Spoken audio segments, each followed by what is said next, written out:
Riding solo, riding solo, solo, solo, solo. Yep. This is the Sports Timeout Podcast with Jensen Maydew, Tony Caranco, and your host, Wes Underwood. And welcome to the Sports Timeout Podcast, brought to you by Jeffersons. Free fried pickle Fridays. Also, be sure to head there to watch your team play in March Madness, and what a better way than going in this weekend for some high potential matchups going on in the top 25.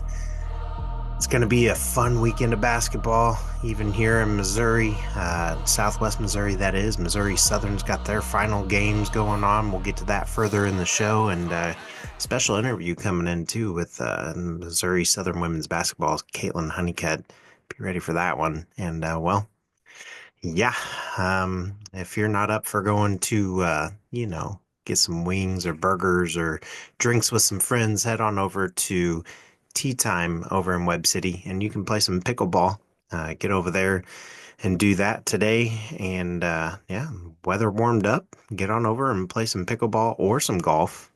Obviously, they're not a pickleball place, but yes, they are. Yes, they are. Anyway, with that being said, all that said and done, book your appointment with Robert's Integrative Dentistry, brighter, straighter smile. Get over there. Get that today, 417-622-0404, and get over there and go see Blake and his family, friends, and everybody over there. It's a great time, to be honest. A lot of cool stuff going on there. Really good people, and if you like sports, I'll chat sports with you. So, all right. Before we get started, make sure to subscribe and follow on YouTube. And, first up, talk NCAA, and that's brought to you by our newest sponsor, Black Eagle Apparel.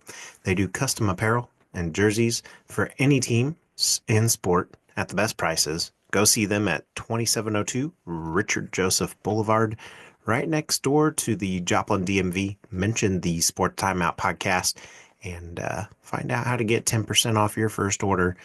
And we'll go ahead and discuss men. Might jump into women, but top 25. Mizzou moves up, and for the first time, I think since 2021, somewhere in there, KU finds themselves out. Yeah, they're a team that's looking in. They got 25 votes. Ole Miss is ahead of them with 28, and then Creighton with 53. And Mizzou jumps up a spot from 15 to 14. And it's been a long time since I've been able to say this as a Mizzou fan. And again, I know, sorry, Jeffersons, but I am a Mizzou fan, born and raised here in Missouri, and love my Tigers. And just to be able to see the success that they're having, 20-7 on the season, 21-7 now, actually.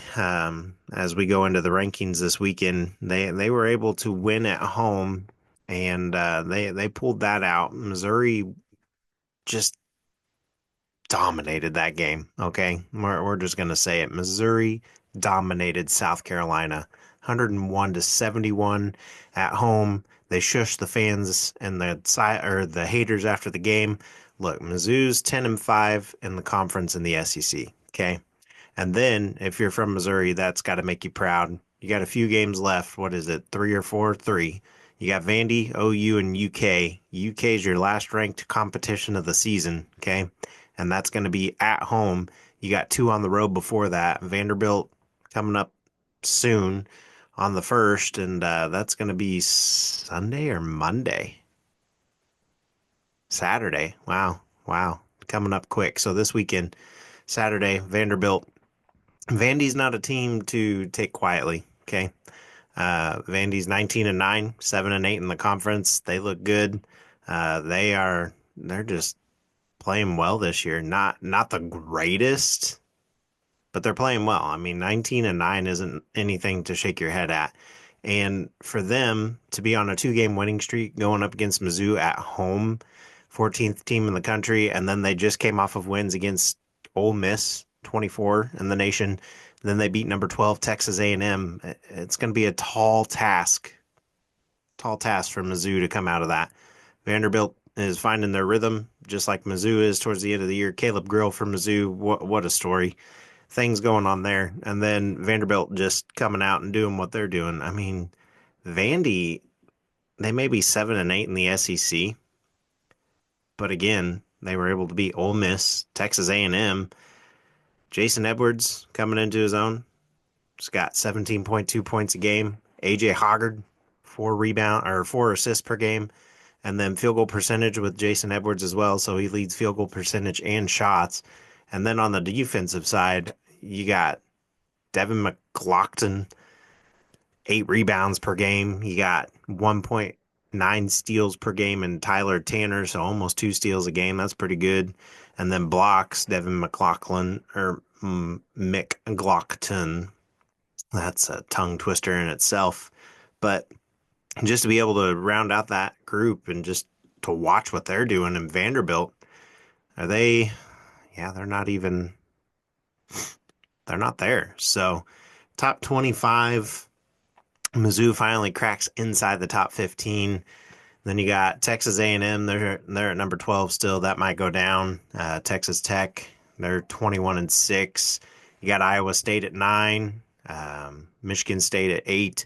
St. John's is finally creeping up in there at 7. They're 24-4.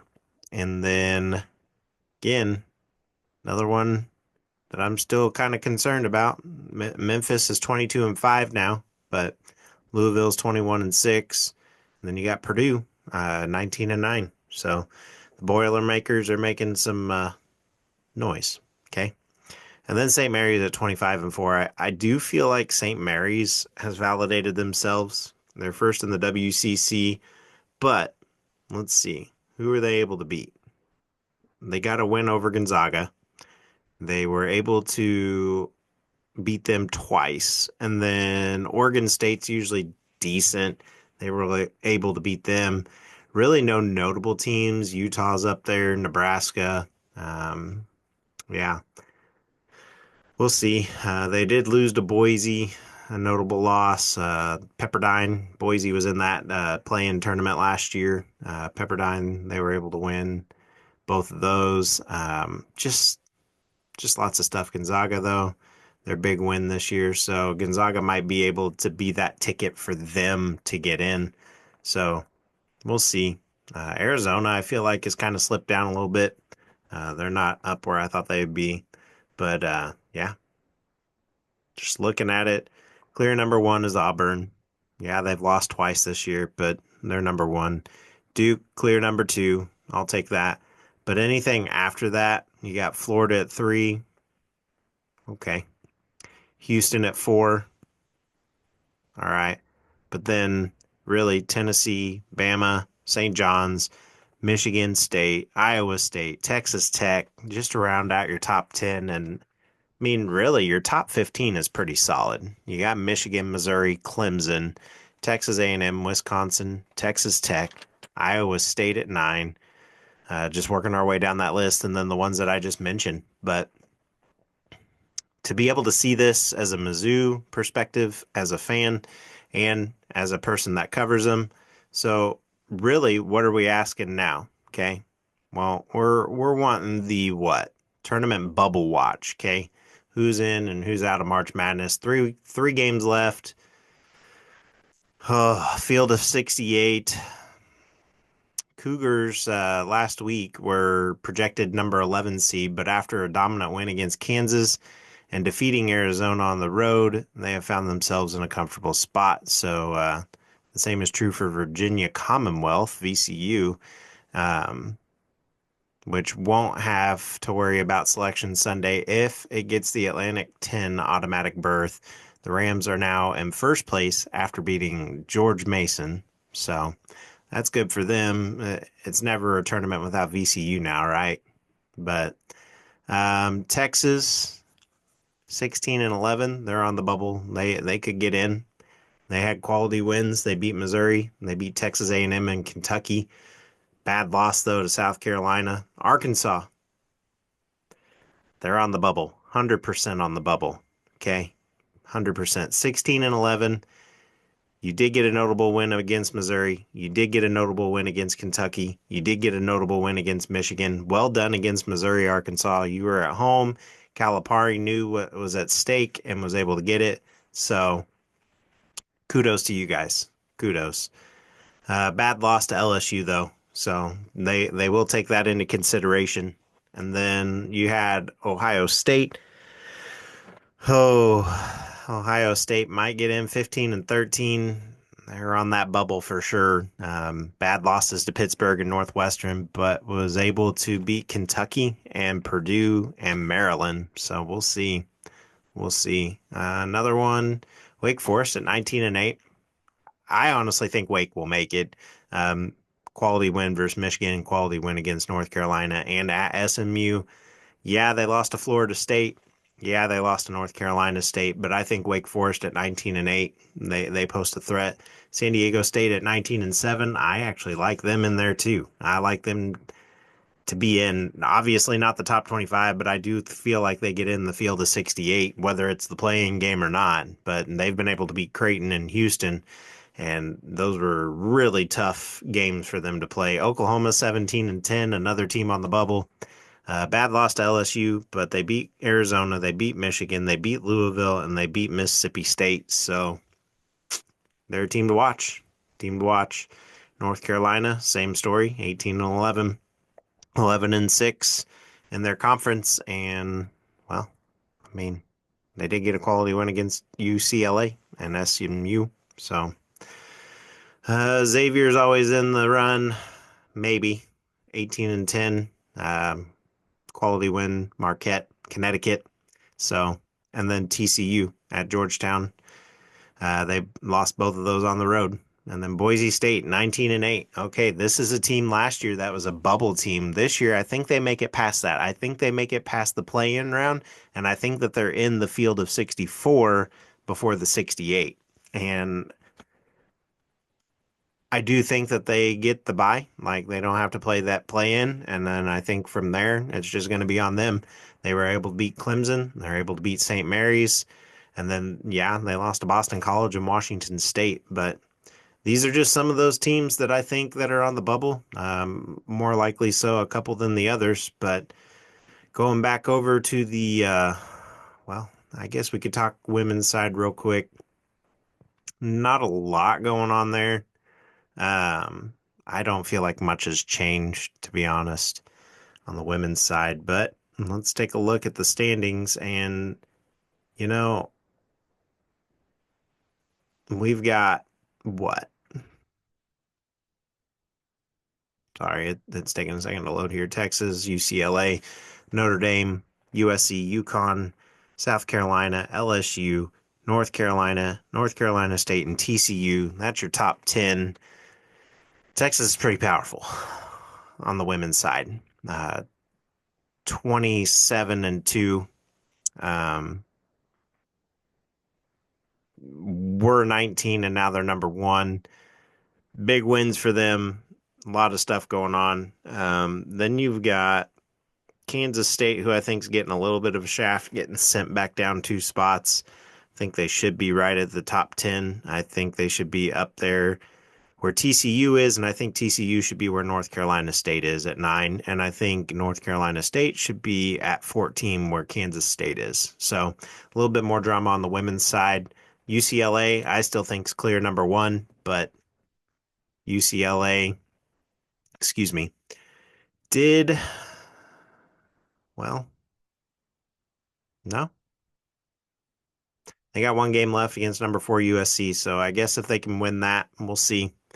But they beat the clear number 1 in South Carolina early on in the season. They beat Louisville. They were undefeated for a long time up until that USC game. So I think if they beat USC, who's number 4, and it's at Texas, or sorry, UCLA, I think that game will be the determination. 1, will UCLA or USC drop down to the top 10, like just be in the top 10 and go from number 4, or will UCLA drop down and be in the top 10, and then USC becomes the number 1 or number 2. And I think UCLA pulls this game out. We'll see if I'm correct, but it's a lot. I'm not going to bet on it, but pretty confident. Pretty confident. Not much else in the women's side, though. Louisville cracks out the top 25. Duke and Baylor in there, 16 and 17. So it's going to be fun to watch. I think it's going to be a good postseason. 27-2 LSU. I do think that they should be number 3 over Notre Dame. Notre Dame's good, but I do believe that Mookie's got things going. So, and she's got her team at 27-2. So we'll see. We'll see. All right. Moving on, and we head into the NBA briefly, and we talk Coach Pop, Greg Popovich, visits with the Spurs, won't return this season. Hall of Fame coach Greg Popovich held an emotional in-person meeting on Thursday with the San Antonio Spurs players who were able to see him for the first time since his stroke in November. And that was told to Shams Charania. And after the meeting, Popovich issued a statement saying he officially will not return as coach this season, but hopes to return in the future. And he says, I have decided not to return to the sidelines this season, said in a statement issued Thursday. Mitch Johnson and his staff have done a wonderful job in the resolve, and professionalism the players have shown sticking together during a challenging season, and it's been outstanding.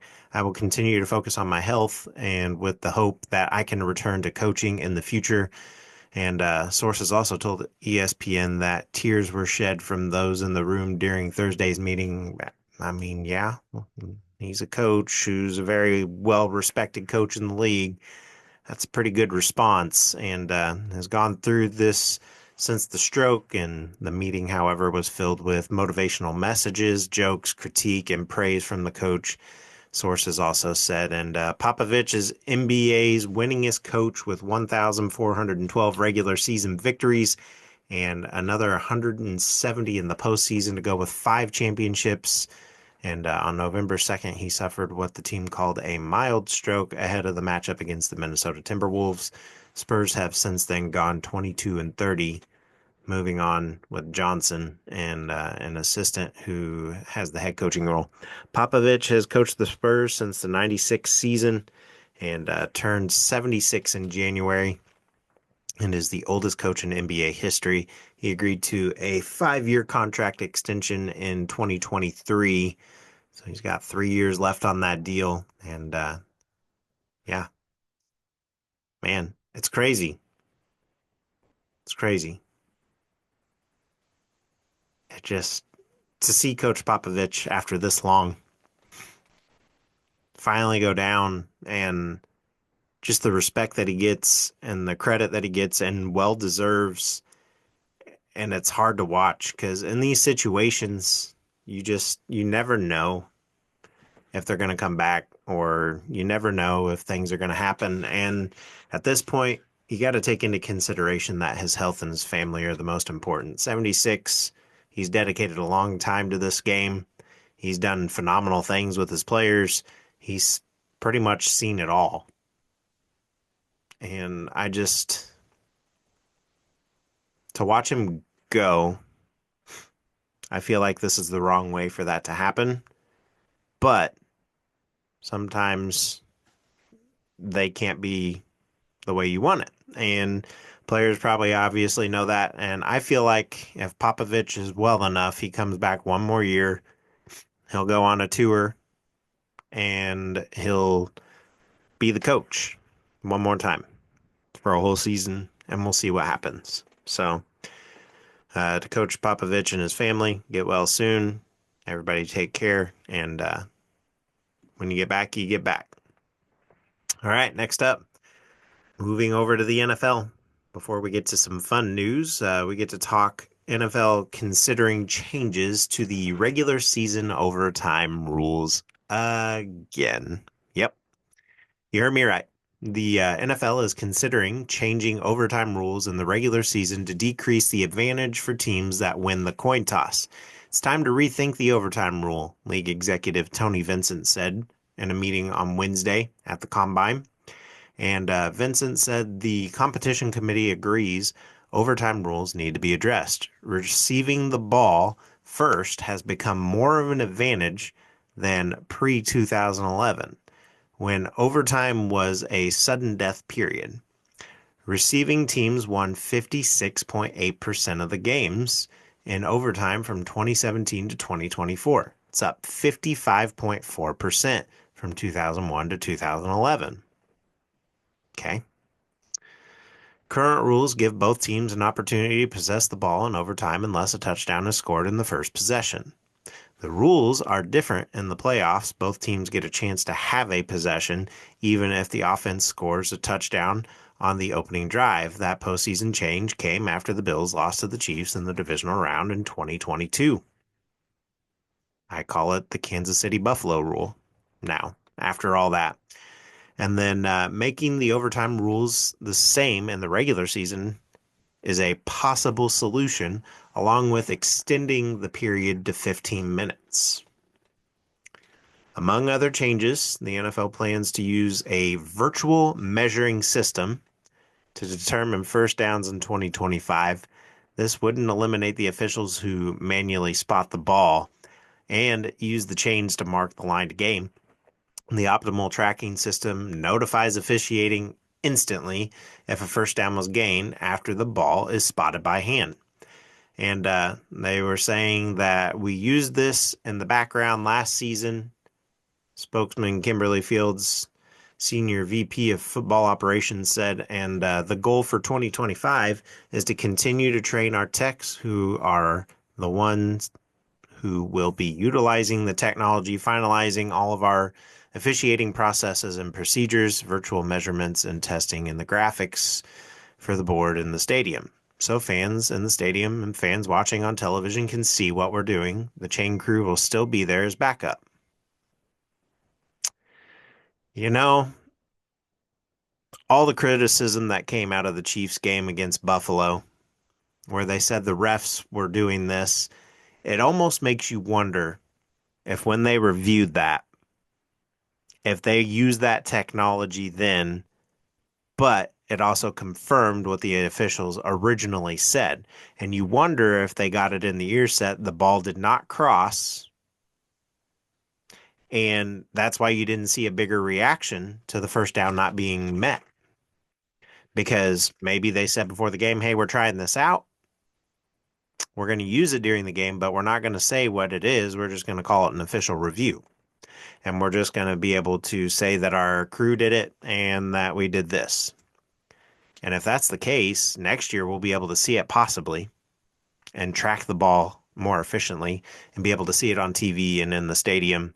Then you can give the rightfully so, like, oh, he did this. Oh, he got it. Oh, no, he didn't. And it gets rid of the debate, I guess. But I mean, that kind of helped with the touchdowns in the end zone when they added the pylon cam to see if the ball crosses the plane. It also helps whenever you touch the pylon and all that stuff. So I'm not against it. Do I want it? Probably not. But after last year and all the speculations and everything that came out of the Super Bowl and the divisional game and all that jazz, it's going to be interesting. That on top of what they've done with the kickoff and then what they're going to do with overtime. I'm okay with overtime. There's got to be difference between regular season and postseason, though, and they've got to make it a little bit different. Not quite sure what that looks like, but something's got to happen there. Something's got to happen. Something different for sure. All right. Off that, going into the Chiefs real quick. All right. We all kind of figured that this was going to be the answer. And we've got Trey Smith getting the franchise tag here in Kansas City. And you kind of wondered if that was going to happen. Dude is very utilizable, Very good at being the utility man. Can fit anywhere in that offensive line, preferably on the blind side from Patrick Mahomes. But where do you see him after this next season? Because now, and we're breaking this news too, like it's not breaking because it was yesterday, but Travis Kelce announced he's coming back to play in 2025 and came out on the Pat McAfee show. And Pat McAfee read a text from Kelce on the show on Thursday and says, I'm coming back for sure. Going to try to get into the best playing shape I've been in this offseason, get back to my mountaintop. Kelce wrote in the text, got a real bad taste in my mouth with how I played in the last game and how I got the guys ready for battle, and I can't go out like that. And then later on Thursday in the New Heights podcast, Kelce was the host with his brother Jason there, obviously, posted confirmation on X from the desk of Travis Kelce. It's time for year 13. Okay. Travis Kelce will discuss his decision to return for a 13th season on the next episode, which will be released next week. And 4 catches, 39 yards, Chiefs 40-22 loss to the Philadelphia Eagles in the Super Bowl. That denied Kansas City a chance at the three-peat. And Brett Veach said earlier this week as well that the scouting combine in Indianapolis that he expected the veteran tight end to play for the Chiefs this coming season based on his last conversation with him. Kelce's going to be 35 and has said in multiple interviews in the week of the Super Bowl that he intended to play again in 2025, but he was less definitive about his future the days after the game on his podcast. So $11.5 million roster bonus on March 15th. That would trigger the final year of his contract, but Veach said this week that there is no deadline for Kelce to make his decision. Look, dude's taking pay cuts. He's done what he can. Then you got the franchise tag here on Trey Smith, which is a very smart move. Chiefs opt into that. Breaking news from Adam Schefter this week as well on that one. And, it makes sense. But if you're Travis Kelce after last season, you got to give some of that money back. I feel like you got a good, successful podcast. You want to see your team be good. You want to motivate people to come, and you want to motivate the young players. Show them what it's like to be the guy and taking a lesser contract, opening up that free agent space and showing them how to be a team player. Then bring back guys like Juju Smith-Schuster, Hollywood Brown, who should get a second chance after missing most of the season. Bring back DeAndre Hopkins. Give him that $8 million for one season or something like that. Whatever he needs, whatever he wants, give it to him. Be selfless. DeAndre Hopkins has been pretty selfless in his career. He's taken pay cuts over the years to bring in phenomenal receivers to surround him so he could have the best chance at winning. And also, if you can't get Hopkins, go get Diggs. Diggs wants a championship. He wants it so bad. Yeah, he's coming off a torn ACL, but he's a free agent. Go get him. Do it. Bring him in. Make this offense great. Have as many weapons as you can in case if the injuries do happen. Rashee Rice, Hollywood Brown, and the list kept going. Bring in those guys. It doesn't hurt to have depth. Bring back Kareem Hunt. Bring him back. Let him have that championship run again. Dude was a workhorse in the season coming off the couch. Did his job. Did what he could to help the team. Playoffs, stumbled a little bit. A lot of wear and tear on that old body of his. He's a veteran now. He's been in the league a while. Expected. Isaiah Pacheco coming off an injury. That's the other one the Chiefs lost early in the year. It's okay. Give it time. Chiefs are not done yet. I do predict them getting to another postseason. Give me a few months to see what they do in the offseason because we haven't even gotten past the combine yet. We're just a few weeks out from the Super Bowl after it's over. Okay. Don't worry, don't panic. Relax and enjoy some baseball. Okay. That's where we're heading next. And boy, spring's been sprung in Arizona, and baseball's pitchers and catchers have reported, and they are now playing games for spring training. The Royals once again looking good. 42 runs scored, 29 runs against. Bullpen needs to get back into shape, but that's doable. That's going to happen. Um, Again, I really hope that they make that push for Vladimir Guerrero, even though he's unhappy with his contract. I really hope that they can get him in there. They bring in Ned Yost this offseason, a guy who likes to go get those veteran players who are like that to make that postseason run. I mean, we watched what he did in Kansas City in 14 and 15. We watched what he did before that in growing the team and watching it win more and more each season. And really excited for that. Can't wait. Chicago Cubs looking decent. They're putting up 50 runs a game, um, 26 runs against. They're 4-0 at home games on spring training and 2-0 in away games, so they're 6-0 right now. The Rockies, not sure how much. I mean, they're putting up 50 runs so far, so we'll see. The Athletics don't look too intriguing. They've been winning games barely. 23 runs to 21, so... But another one that's looking decent, the Mariners, 51 runs scored to 42. Yeah, their bullpen probably needs a little bit of work. In the Grapefruit League, Twins are 3-1. They've scored 13, and then they've allowed 10. Need some work there. Toronto's 23 and 22. So these are the teams that are like potential 500s going up against each other right now. The St. Louis Cardinals not looking too great right now. 1-4.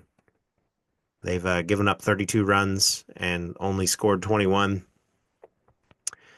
It's looking like the Cactus League is the team to beat, or the teams to beat. Chicago, Cleveland, Dodgers, Arizona Diamondbacks, Texas Rangers, Milwaukee Brewers, San Francisco Giants, San Diego Padres, Mariners, Reds, Angels, Athletics, Royals, Rockies, Cubs, and I mean, I feel like the Cactus League has always been the more entertaining league. Um, Dodgers have scored 40 and been outscored 55 to 40. Not sure if I should be worried about that yet, but that's a little concerning. The Guardians, 28 runs against, 30 runs scored. White Sox, not much improvement. Not much improvement at all. After a horrible season last year. I mean, let's look. It's something. It's different. And right now, you've got Justin Anderson, pitcher, Blander Baroa, pitcher, Cam Booster. I mean, really no big names in the bullpen. You got Corey Lee, Matt Tice. Man, nothing really. Andrew Vaughn in the infield. Benintendi, who had a horrible year last year. First one in his career, really. Michael A. Taylor. Luis Robert Jr. Really your three big names in the outfield. And they got a lot of stuff. They got a lot to prove after that last season. Horrible season last year. And the list goes on. So kudos to them and getting back at it. Ready for baseball. Really excited. Really excited. All right, now we go ahead and talk soccer, and that's brought to you by the Corner Kick in Neosho. Be sure to stop by the Corner Kick in Neosho and get all your football needs. And, well, Sporting Kansas City. Love-hate relationship. Love-hate relationship for sure. Not really quite sure what I can say right now after the midweek matchup against Inter Miami and Messi. Sporting gets a goal. Defense looks really brilliant at points. but Messi just scores and scores in Concaccaf Championship Cup. They're going to the last 16, defeating Kansas City 3-1 at Chase Stadium on Tuesday, 4-1 on Agrede. And SKC had the better chances for the first half, but Miami's efficiency showed up, and they were able to just pull it out. Got 3 goals on only 3 shots, including a giveaway directly to Suarez, and that finished while falling down. Suarez just fell and was able to get it in. And then Messi's picking up right where he left off with goal contributions in 3 consecutive matches in all competitions. So they'll be facing the Jamaican side Cavalier SC in the next round of the CCC play. And these are the kinds of matches that show just how much Miami gain with Messi there. 7 shots with 3 on target. Jovic had a shot cleared off the line, another chalked off for an offside, but Messi, Suarez, and Allende, Miami turned every chance they could into goals, and they were able to be successful. Sporting is opening up this weekend, okay, at Children's Mercy Park.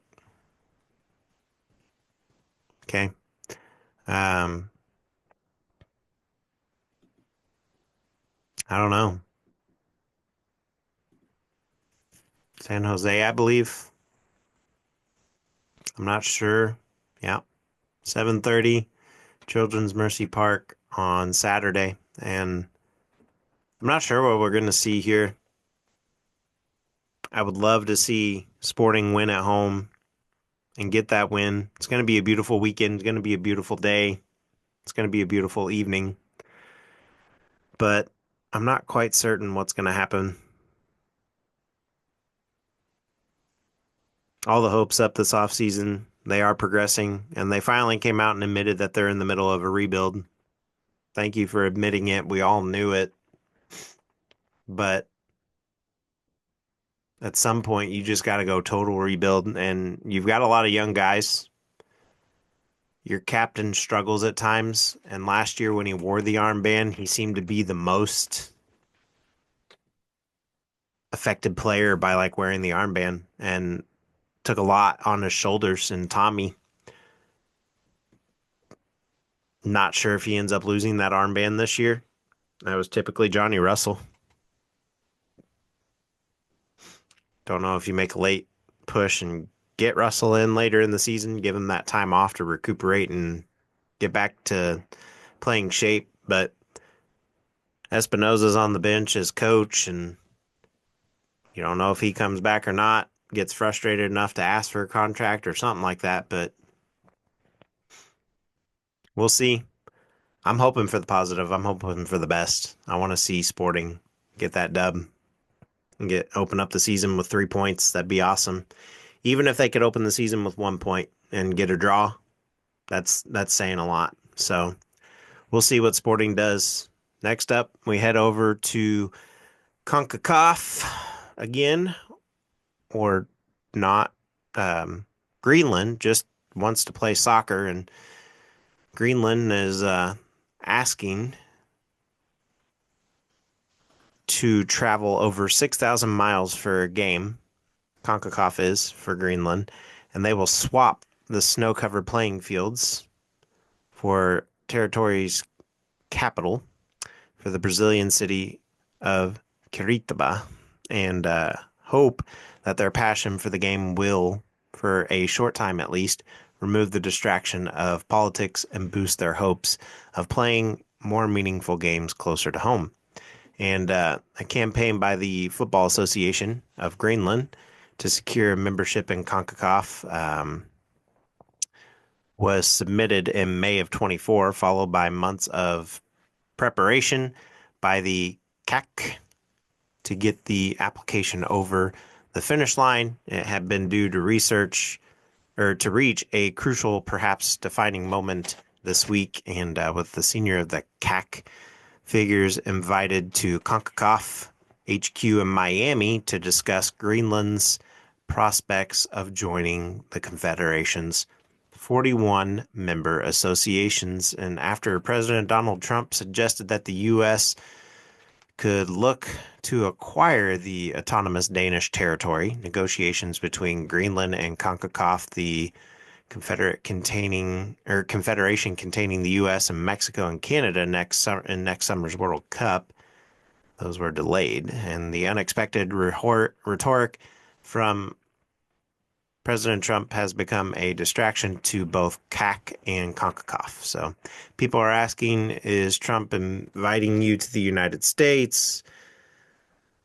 So no, we will meet CONCACAF later, and just the list goes on. And whatever's going on, Greenland looks like a pretty sweet place to play some soccer. And to add that to the list of places to go, I mean, if you're a football fan and you just want to go play or go to places, why not? Be good for the game.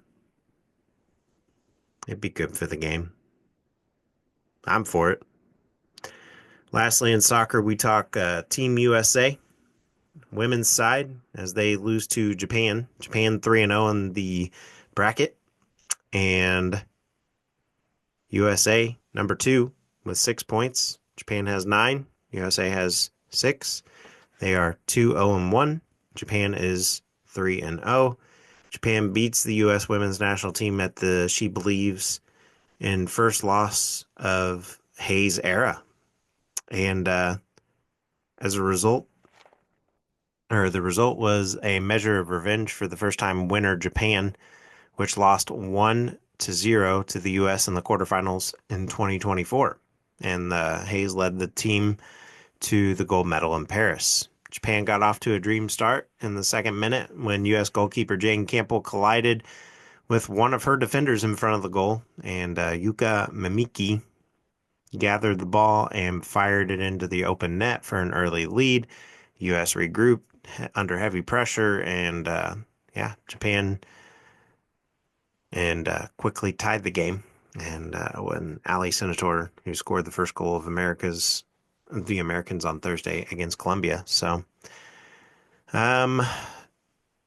Japan came off a 4-1 victory over Colombia on Sunday. Mina Tanaka, who plays for the Utah Royals in the National Women's Soccer League, led all players with 4 goals and 3 assists. And kudos to them. Well played, Japan. Way to get your revenge. Good job. Excited to watch more of that in the upcoming times. I mean, it's fun to watch the U.S. and other teams go at it. U.S. women's soccer team is phenomenal, and to get that win is huge for you. So congratulations. Congratulations. We'll now head to the local sports update brought to you by Ghetto Tacos on Fridays. Get 10% off all burritos all day long. They do close at 8 p.m. They are located at 536 Northeast Street, Webb City, Missouri. Drive-through available. Just call 417-717-1261. Hope you all get over there and get some tacos at the newly best in town, right? Yeah. Go get them. Go get them. And,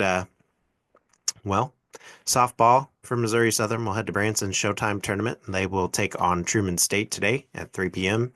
Then Missouri State, or S&T, at 5:30 tonight. And then tomorrow they will take on Truman State again at 2:30, and then followed by Lincoln at 4:30, and they will finish Sunday at 10:30 a.m. against Wayona State. Baseball, they hit the road and they'll take on Washburn today at 3, then tomorrow at 1, and Sunday at 1. Then for basketball, women's and men's teams stay put and have games at home. This week, men will play first at 1:40 on an MIAA match of the week, and the women will follow. But before we head to the 2-minute warning, I got a chance to catch up with MSSU women's basketball senior guard Kaitlin Hunnicutt and see what she has to say about this weekend. Check it out. And we bring in senior guard from Missouri Southern women's basketball, Kaitlin Hunnicutt. How are you? I'm good. How are you? Oh, well, ready to watch y'all in the season finale this weekend and finally a nice weekend. What has it been? Arctic freeze for the last couple weeks and then finally it's letting up. Yeah.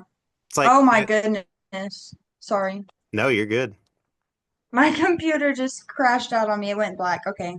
We're okay. Sorry, everybody. Hey, it's all good. It's all good. And well, first up, we'll go ahead and talk this season. Y'all are in pace to make a run to the MIAA tournament. How's this team's chemistry evolved throughout the season that you've been able to see? I think this season has been a lot about learning how to play with each other. It's the second year we've brought in like half of a new team. Yeah. So when you do that, it's really hard to, get that chemistry and learn how to play with each other, especially bringing in, a lot of freshmen and transfers. Like, I think it's taken us like through the season to just to learn that chemistry, and we still, we're still learning. We've had our ups and downs all season. So it's just the getting over that hump and playing for each other and with each other. And you speak of that, and we talk MIAA tournament there. What are you and your teammates' mindset as you all head into one senior day for you, and then Liggett and Platt in the final game of the season? What's that mindset to go out here on? I mean, for me, like I've loved playing at Missouri Southern for 5 years. So for my last game, I want it to be everything and I want to give it my all, make sure the fans, never forget number 10. Um, I want to give them a show, and I want to make sure that myself and all the seniors, we have fun our last time playing on our home court, Yeah. and we just are able to enjoy it and get a win, and hopefully have a good crowd. Last game of the season, senior night, so come Yeah, out and I support. mean, we'll touch on it a little bit. Interesting that it's going to be the guys first and then you afterwards. It's like Yeah, that's going to throw everything off, but I I mean, hey, know. Hey, they're the MIAA TV game, so. yeah, And I'm not mad because now I get to walk for senior night before I play, so my makeup and my hair will look all good. So touche, touche. Continuing off that, something that you've instilled into these younger players to help them grow as the season's gone on. I've tried to instill not just the younger players, but just everybody on the team. I've tried to be a great leader, not just by words and encouraging them by mouth, but to be a leader by example, doing the little things, the hustle plays, and just always trying to pick up my teammates, when they're down, like if you miss a shot, turn the ball over, like, hey, like you're good, like come on, let's go. So I think just trying to instill in that and just be a great teammate. I hope that the younger kids and just even everybody coming back will instill that in themselves and be great teammates. Because I'm really excited for them next year to come watch them. I mean, even the younger generation, you kind of instilled back in my niece's heart to play basketball because once she watched you guys play and saw what y'all did, and then your kindness off the court and everything like that, she goes, "Okay, I'm going to play basketball again." So, thank you for that. Oh, of course, it's just about being good people. I think, there's so much hate Yeah. and in the world right now that the least we can do is be kind, and hopefully if you can make somebody smile, make somebody's day, you're doing something good. Yeah, all good, all good. And well, now we get to the personal. Ready? I'm ready. All right. What's it meant to you to be a leader on this team this year, with it being your final season, and then really over the last couple seasons? Yeah, no, it's I've loved being a leader. I feel like, I'm one of those people that I'm born with a leadership mentality. And my first couple of years, I had great leaders that I looked up to, and Brooke Stauffer, Lane Skiles. Um, they were great leaders, mentors, role models. I learned a lot of what I do and like how I play from them. So it means a lot. I'm hoping that I'm, living up to their legacies, and hope that I'm as good of a leader and teammate as they were to me. But Yeah. I mean, it's been awesome, and it's awesome, knowing you have your coaches trust in you like that to lead the team and be in charge of some stuff and just make sure that we're doing what we need to be doing. Absolutely. Well said. And during that your collegiate career, excuse me, Mhm. who has you talk there, Brooke and Lane, your biggest inspiration or Um, I would definitely have to say my mom okay. Yeah. would definitely be my biggest inspiration, but I would also like to talk about Mr. Harry Greninger. Oh yes. He passed away. It's a year ago on the February 22nd. Yeah. Um, you know, he was one of those people who he came to all of our practices. He always encouraged us. He always told me to shoot the ball, to shoot it with confidence. Told Yes. me if I was missing my free throws. He told everybody if they're missing their free throws. He's the best free throw coach. So I think, besides my mom, but Harry would definitely be one, and especially after his passing, I want to make sure, I'm honoring him. I write his name on my shoes and everything. So I'm just Awesome. hoping, making him proud up in heaven. It's crazy that, I mean, you mentioned that, and if you're a Southern fan, you've been around this area, you know who that is. And I mean, just brings that tear to your eye, even Mm-hmm. knowing where he is and that he's better off. But I mean, still the people around here that he impacted and how many people he was able to help out. It's crazy Yeah. that it's been that long, and it really hasn't been that long. But Mm-hmm. it just to see the effect of that and the people's stories that you continue to hear, that's Mm-hmm. awesome. Yeah, for So, sure. all right. I guess I'm going to tweak this one a little bit. I got to ask one of my co-hosts after his passing, and now I kind of want to ask you, what was your favorite memory of Harriet Southern? What was your favorite moment with him? I I would have to say my favorite moment with Harry was our ring ceremony day. Um, we surprised Harry and we got him a ring, and I have a video of it of Coach Russell giving Harry his ring, and he's just up there. He's crying. Everybody's crying. We're all crying, and like that ring, it meant so much to him, and he made sure he showed it to everybody. Yes. After that, he showed it to everybody everywhere he went. You see my ring? Yeah. Yeah, So I definitely put that as one of my favorite memories of Harry because he deserved that ring probably, I swear, more than some of us.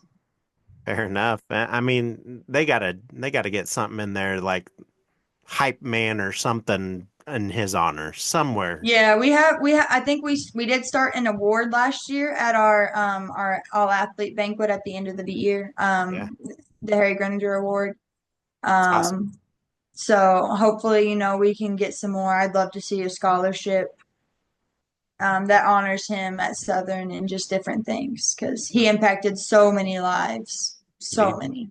Yeah, for sure. All right, we touched back on the MIAA tournament. What would a successful postseason run mean to you this year, especially, and then your fellow seniors with you? I mean, a good postseason run would mean the world to me. It'd be awesome. I know looking back a couple years ago when Lane Skiles was a senior and Amaya and some of them, Yeah, I remember as a younger player that I wanted to go out and play for my seniors because I wanted them to play as long as they could.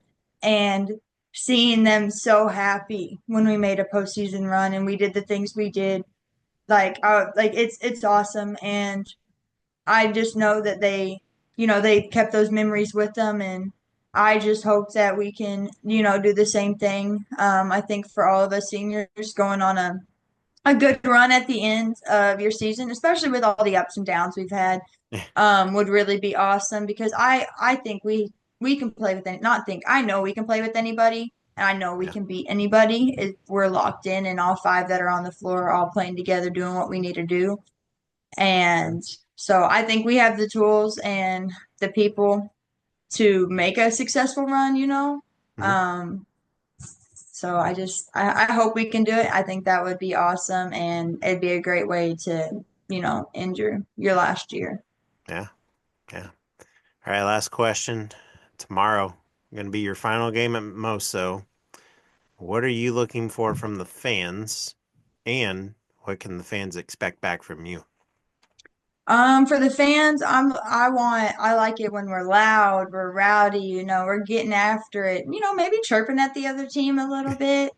But I want like celebrations when we're like doing good stuff, hustle plays. Like I know our bench is really good that we celebrate our stops on defense and different things. I would like to see the crowd get more involved with that. Sure.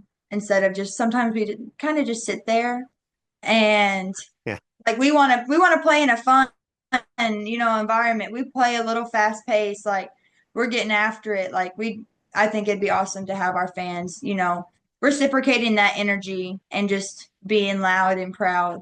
I think the fans can expect the same thing they get from me every time I play. 100%. I'm gonna be shooting that thing, lighting that thing up. I don't know if you know, but I will be the all-time three-point uh leader in Missouri Southern history. So, you can expect me to be shooting that ball, but I'm gonna be doing whatever I got to do for our So, team to how win many do you need? regardless. One. I'm One. tied for first place right now. So I Isn't need that one just and such I'll a be terrible feeling sitting one away? right. And the Yeah. worst thing is I've been sitting one away for the 3 weeks I've been out with my injury. Uh, yeah. So it's okay though. But fans just expect what you always get from me. You're getting the real deal. I'm gonna play hard. I'm gonna be fun to watch, and I'm gonna be a great leader. Awesome. Well said. Thanks for your time and appreciate it and look forward to watching you play this weekend. Yes, thank you. Well said by her. Super excited for her. Actually, yesterday broke news that she did get the 3-point record and can continue to add to that for Missouri Southern. So well done for her record that's been there since the 2005 season. So awesome job for her. Way to break it 20 years later. And glad to have you on. It was an honor. Looking forward to watching them tomorrow. We now head to the 2-minute warning brought to you by Trackside Burgers. They're open at 1515 West 10th Street. Go get some weekend barbecue today. This weekend, also, kids eat free on Monday as long as parents buy an adult meal. Be sure to get over there this new year. Oh, well, not this new year. It is we're a couple months in now. You won't regret it though. Get on over there, check out Chef Mike's specials, and go tonight before you go to the Joplin Webb City game. And that's local basketball back at it. Joplin boys take on the Webb City Cardinals at Webb City tonight. Game set for 7:30 tip. Neosho will host Willard and their season finale. 7:30 tip as well. Neosho will host, or excuse me, Nixa. They've got Nixa. I don't know how I got Willard on there. But Neosho Carthage will host Willard. Neosho will host Nixa. And at 7:30 as well. And then CJ heads to Mack County tonight also. So be sure to check that out. Well, it's the end of another episode. Thanks for joining us this week. Me, really. Everybody else get better. Everybody else have a good and safe weekend. And we'll see you next time on the Sports Timeout. Take care.